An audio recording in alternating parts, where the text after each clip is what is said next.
but there was a study that said Botox, I think it's the Botox people, right? Or people that do like surgery, it artificially lifts their cheeks, the women. And there was a study that showed that they were happier overall, not because of the Botox, but the fact that their cheeks were lifted and they Wow. smiled more, caused them to be happier.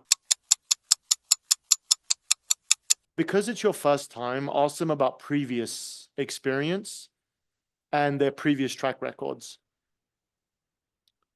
Right. And then the second thing, so previous track records, previous experience, and then competitiveness, right? So that's number two. Number two is their personality. Are they competitive? Do they sound good? Are they confident on the call? Right. And then you have to, also be very sold on your own offer. Be very sold. Love your offer. Pitch your offer. Okay. Be confident about your offer, that you have the best opportunity for these people. Okay. Sometimes someone's not good, but they just love your offer so much. We had an interview with a guy like that the other day. I personally wasn't so sure about him, but his enthusiasm for the offer was just like fucking 10 out of 10. He was like, dude, I'm going to learn. I'm going to learn. I'm going to do it. I'm going to da. You know, and he also had a good reference from somebody else I knew. So we took him on. So number one is track record. Number two is their personality. Do they have confidence, charisma? Do they sound good? And then number three is going to be just a personal thing for you, is projecting the kind of energy that attracts them to you and seeing who's most enthusiastic. Enthusiasm is very important in sales. I don't give a what people say. I do not care about these. You can't be enthusiastic. It's an 80s thing. It's in the old sales. I don't believe in any of that. People love enthusiastic people. I do. When someone tells you this movie was good, dude, better be enthusiastic if I'm going to pay some tickets and go watch the movie. I love people that smile. I love people that smile. You know how some people don't like smiling salespeople?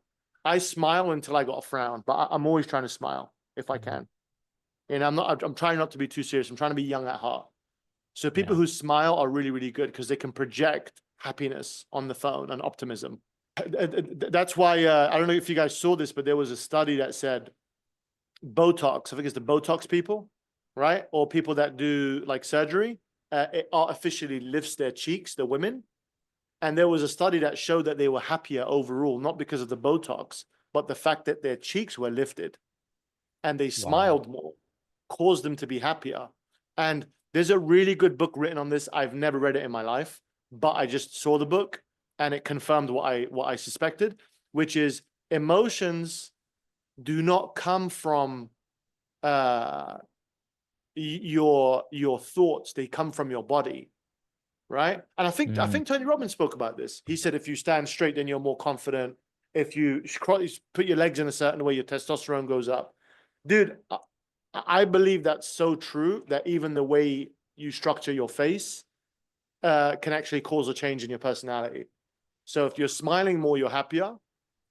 If your eyes are more open, you'll be more awake, you know, stuff like this. If you're like this a lot more, like with your finger, you're a bit more you'll stress out a little bit more. So I don't know if you guys have ever done this exercise, but you just pay attention to your body and you feel tenseness and you just relax it. And all of a sudden you feel more relaxed. The tension came from the posture of the body, right? I'm getting a little bit too deep now, but my point being is I want to get that vibe from a salesperson. If I see an enthusiastic, smiling salesperson, dude, I love that person.